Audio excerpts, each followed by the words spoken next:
Subscribe करें हमारे YouTube channel को और बेल आइकन को प्रेस करें हमारे लेटेस्ट वीडियोस को देखने के लिए।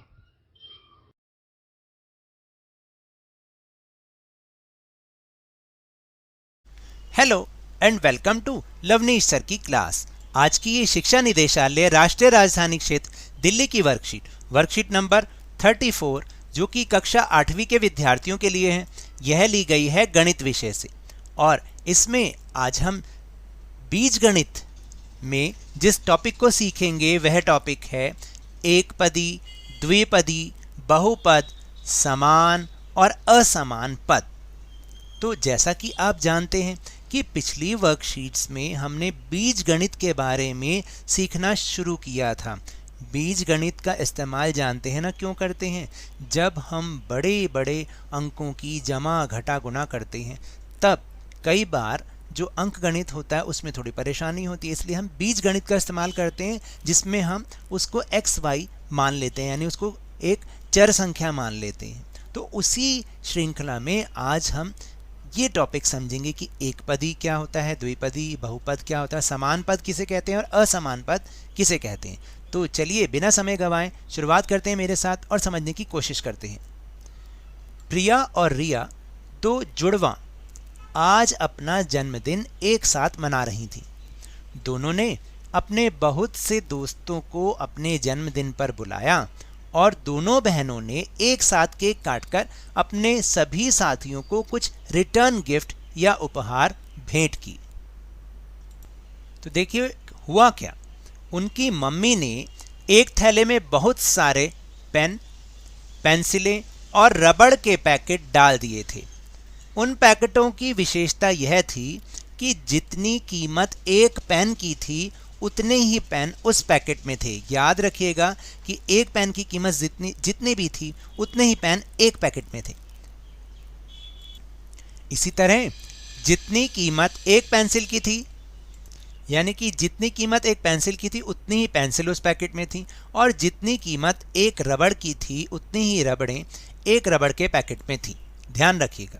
अब प्रिया ने कुछ पेंसिल, पेन और रबड़ के पैकेट खोलकर उसी थैले में मिला दिए और रिया की मम्मी ने अपनी आंखें बंद करके सभी बच्चों को थैले में से उपहार देना आरंभ किया। तभी प्रिया को एक गणितीय खेल सूझा और उसने कहा, ऐसा करते हैं, कैसा करते हैं कि माना एक पेन की कीमत है x रुपए, तो पेन के पैकेट की कीमत होगी x स्क्वायर यानी x वर्ग। कैसे? क्योंकि जितनी एक पेन की कीमत है उतने ही पेन एक पैकेट में है, तो उसको भी हम x मान लेते हैं और उसको भी x मान लेते हैं। तो एक पेन के पैकेट की कीमत क्या होगी?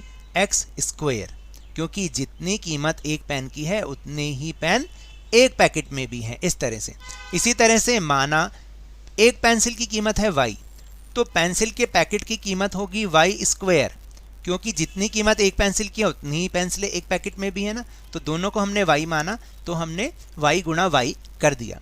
और इसी तरह से रबड़ की कीमत, एक रबड़ की कीमत z है, तो रबड़ के पैकेट की कीमत होगी z स्क्वायर, क्योंकि जितनी कीमत एक रबड़ की है उतने ही रबड़ एक पैकेट में है। याद रखिएगा इस चीज़ को कि हमने ये कैसे किया। अब एक तालिका की सहायता से हम इसे समझेंगे कैसे, कि देखिए बच्चों के नाम, उपहार, कैसे कैसे किस किस को क्या क्या मिला। जैसे माला को मिले 4 पैकेट पेन प्लस 2 पेंसिलें प्लस 3 पैकेट रबड़। अब 4 पैकेट पेन, एक पैकेट पेन की कीमत क्या थी? x square. जब एक पैकेट पेन की कीमत x स्क्वायर, तो 4 पैकेट पेन की कीमत कितनी होगी? 4x स्क्वायर जमा 2 पेंसिलें, एक पेंसिल की कीमत थी y, तो 2 पेंसिल हो गई 2y, और 3 पैकेट रबड़, एक पैकेट रबड़ की कीमत थी z स्क्वायर, तो 3 पैकेट की 3z स्क्वायर। अब देखो ये तो हो गया गणितीय रूप, और ये किस प्रकार का पद है? ये होता है बहुपद, क्योंकि इसमें 2 से ज़्यादा चर मूल्य वाले चर अंक हैं, उनको हम अंक कहते हैं, क्योंकि x, y और z 2 से ज़्यादा है ना, तो इसलिए हम इसको कहेंगे बहुपद। अब श्वेता को मिले 4 पैकेट पेंसिलों से 2 पेंसिल कम, तो 4 पैकेट पेंसिलों की कीमत क्या थी? एक पेंसिल के पैकेट की कीमत y स्क्वायर, तो 4 पैकेट की कितनी हो गई? 4y square. तो 4 पैकेट पेंसिलों में से 2 पेंसिल कम यानी 2y, एक पेंसिल की कीमत y थी ना, तो 2 पेंसिलों की कीमत हो गई 2y, तो 4y स्क्वायर माइनस 2y। अब इसमें केवल 2 ही पद हैं, 1 और 2, तो ये हो गया द्विपदी। इस पद का प्रकार है द्विपदी, एक y स्क्वायर और एक y, तो ये 2 पद हो गए इसलिए। फिर 5 पैकेट रबड़, 5 पैकेट रबड़ की कीमत क्या होगी, उसका गणितीय रूप बनेगा 5 जेड स्क्वायर, क्योंकि एक पैकेट रबड़ की कीमत जेड स्क्वायर थी तो 5 पैकेट की हो गई 5 जेड स्क्वायर। अब इसमें तो एक ही चर अंक है यानी जेड ही है सिर्फ, तो ये हो गया एक पदी। अब आप समझे कि एक पदी किसे कहते हैं, द्विपदी किसे कहते हैं और बहुपद किसे कहते हैं, यानी जिसमें 2 से ज़्यादा पद हों, ज़्यादा चर वाले पद हों, तो हम उसको क्या कहेंगे कि बहुपद। जिसमें 2 ही पद हों तो द्विपदी, जिसमें एक ही पद हो यानी केवल z हो या x हो या केवल y हो तो वो एक पदी। चलिए अब हम आगे अपने आप करने की कोशिश करेंगे। पूजा को मिले 3 पेन प्लस 5 पेंसिल और 6 रबड़ें। 3 पेन, एक पेन की कीमत थी x, तो 3 पेन की हो गई 3x, जमा एक पेंसिल की कीमत y, 5 पेंसिल 5y, एक रबड़ की कीमत z, तो 6 रबड़ 6z। अब x y z 3 पद हो गए ना इसके अंदर, तो ये कैसा प्रकार हो गया, बहुपद। अब आगे देखते हैं गीता को क्या मिला। 2 packet pen plus 3 pen plus 5 रबड़। 2 पैकेट पेन, एक पैकेट पेन की कीमत x स्क्वायर, तो 2x स्क्वायर हो गया, प्लस 3 पेन हो गए 3y हो गया, और 5 रबड़ मतलब एक रबड़ z, तो 5 रबड़ 5z। तो अब इसमें भी 1 2 3 कितने पद हैं, 3 पद, 2 से ज़्यादा हैं तो बहुपद। फिर विकास को मिले 3 पैकेट पेंसिलें। एक पैकेट पेंसिल की कीमत थी y स्क्वायर, तो 3 पैकेट की कितनी हो गई 3y स्क्वायर, और ये इसमें केवल एक ही पद है, आगे कुछ है ही नहीं जमा करने के लिए, तो ये हो गया एक पद। और फिर दीपक को मिले 9 पेंसिलें प्लस 3 पैकेट रबड़। 9 पेंसिलें मतलब 9y और 3 पैकेट रबड़ मतलब 3z स्क्वायर। अब इसमें 2 पद हो गए ना, 1 और 2, तो ये हो गया द्विपद। तो इस प्रकार हम कह सकते हैं कि कोई भी चर अपने गुणांकों से मिलकर ही पद बनाता है। अपने गुणांक, चर को हम जब गुणांक से मिलाते हैं तभी वो पद बनता है। एक पदी व्यंजक, जिस व्यंजक में सिर्फ एक पद होता है उसे एक पदी व्यंजक कहते हैं, जैसे कि अभी हमने ये बताया कि ये क्या है, एक पद, इसमें और कोई चर मूल्य नहीं है, यानी सिर्फ 3y स्क्वायर है, इसके अलावा और कुछ नहीं है।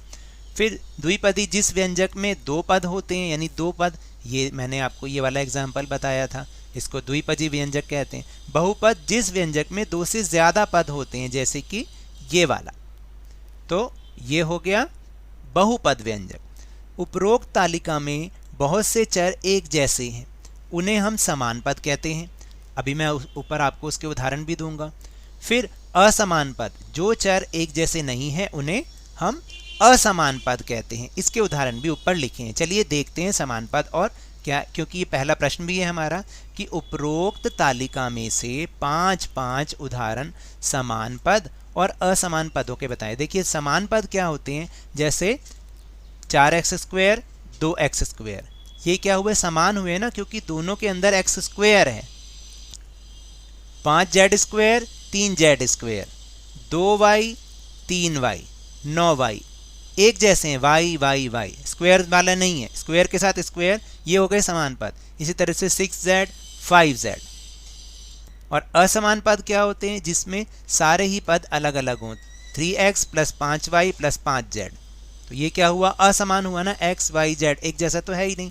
फिर 2x square 3y plus 5z, ये भी असमान है, एक जैसे इसमें कुछ भी नहीं है, स्क्वायर के साथ स्क्वायर होना चाहिए था या y के साथ y होना चाहिए था। 9y प्लस 3z स्क्वायर, ये भी असमान है।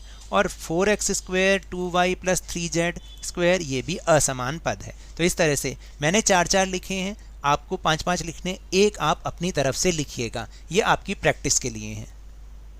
फिर दूसरा प्रश्न, विकास ने प्रिया और रिया प्रत्येक को उपहार स्वरूप 51 रुपये दिए।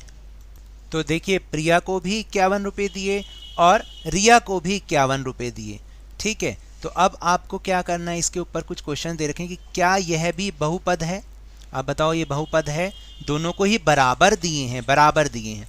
कैसे दिए हैं? दोनों को ही बराबर रुपए दिए हैं, तो इसका मतलब बहुपद तो हुआ ही नहीं। 51 है, दोनों को 51 दे दिए, तो ये बहुपद नहीं है।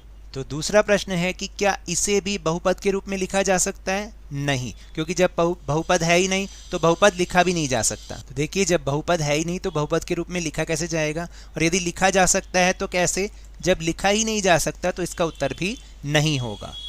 तो ये तो थी आज की वर्कशीट। अगर मेरे इस तरह समझाने से आपको थोड़ा सा भी समझ में आया हो तो इस चैनल को ज़्यादा से ज़्यादा सब्सक्राइब कीजिए, लाइक कीजिए और बहुत ज़्यादा शेयर भी कीजिए। और हाँ, मेरे साथ इसी तरह आसानी से वर्कशीट को समझते रहिए, लेकिन ध्यान और मन लगाकर पूरी मेहनत और लगन के साथ पढ़ते रहिए।